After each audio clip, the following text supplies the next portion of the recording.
Hi, and welcome to CryptoBiography. I'm your host, Brandon Starr. This is episode 264 of CryptoBiography, and it is part 1 of The Smallest Magician. And here we go. Your dinner, master. Put it on my desk, MB, thank you. Of course.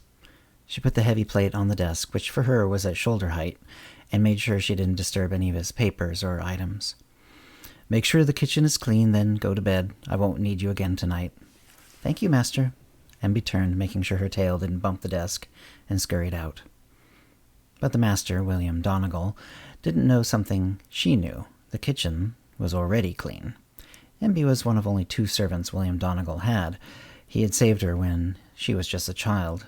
Kobolds tended to be roving marauders, and they hadn't come close to a major city for a number of years, but their reputation remained. MB had been a child brought along on a raid, as she understood it. The kobolds who had been set to attack an outlying village had instead been set upon by a small army and wiped out. MB had been saved by Donegal, whom she always called Master. Of course, she had not always been raised by her master. She was far too young when she had been taken by him. Instead, his other servant, Canna, had raised her.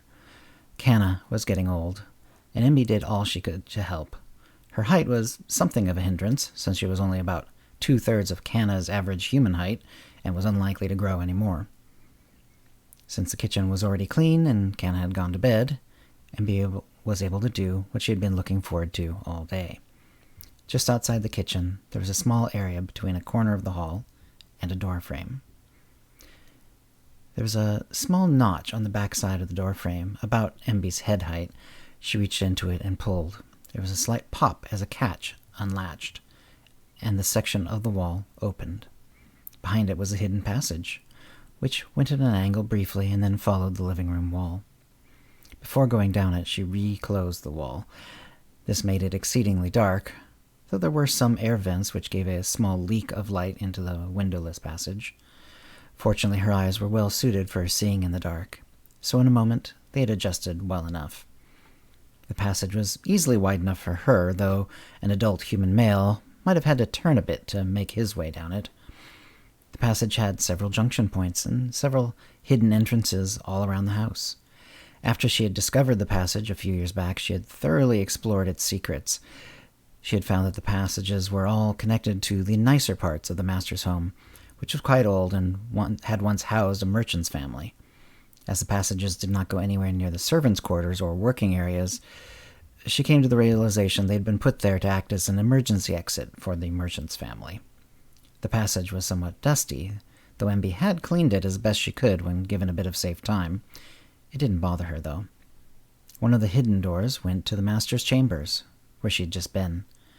She didn't dare open it when he was there. So far as she knew, the master wasn't aware of the hidden passages running through his house. But there was a nice air grate she could look through. It was high up, but she had put in a nice perch she could quietly climb onto, which would allow her to look through the air grate. There, she could watch her master perform and practice his magic for a few hours. He usually did so, then went straight to bed. Once in a great while, he would get hungry and go to the kitchens to scrounge up something to eat. Fortunately, she was supposed to be asleep at that time, so he didn't go to her chambers. Since there were no hidden passages to her small room, she would have no way to get back to her bed before he could discover her missing. But he was a man of habit, and usually kept to his own chambers, when not occasionally getting a snack. And MB watched and watched. When he went to bed, which was in the adjoining room, he would always snuff out the lantern and throw his room, and particularly her hidden passage, into darkness. It still didn't bother her much. She knew the door that opened from the passage to her master's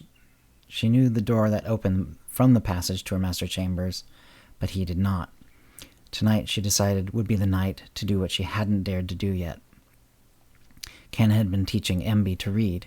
Her master had never paid much attention to this fact, but MB had been increasingly keen to learn once she had stumbled onto the hidden passages and seen that her master was writing all kinds of notes while practicing and trying out his magic. She wanted to learn. She waited a long time, a good hour after her master had gone to bed. He had snuffed out the candle by his bed right away. She had seen the faint light under the door go out, and she had been patient. She crept down off her perch and made her way to the hidden door. Even to her keen eyes, The catch was difficult to see. It was fairly tight, probably to make sure the hidden door did not move at all when closed. It might make noise when unlatched. She undid the catch, and it did make a slight click. She was patient again and waited to see if her master would be woken by the sound. When nothing happened, she opened the door bit by bit. It, fortunately, was quiet. She crept over to her master's desk. His notes he kept in a large tome. This was the most dangerous part of her idea. She couldn't read the notes in the dark, even with her eyes, and she couldn't light a candle here or even in the hidden passage. She had to take the tome and bring it back to her room. She had taken the small amount of coins she was paid for some time and bought quills, ink, and paper. Ken had known about it and thought this was for MB to practice writing, but she had bought extra and for just this purpose. She took the tome off the desk and went back to the hidden door. She'd scouted it out when cleaning his offices and knew how the catch worked from this side, as it was designed to close and latch itself. She popped it open and slipped back into the passage, her prize held in her arms like a baby. She made her way quickly back to the door near the kitchen. It would be the quickest way back to her room. No one was in the hall when she exited the passage. She snuck off to her room. She had also bought a candle, quite a luxury for her, and lit it. She opened the tome and took her own paper, quill, and ink and started to copy. She didn't try too hard to read it. She just copied it as precisely, but as quickly as she could.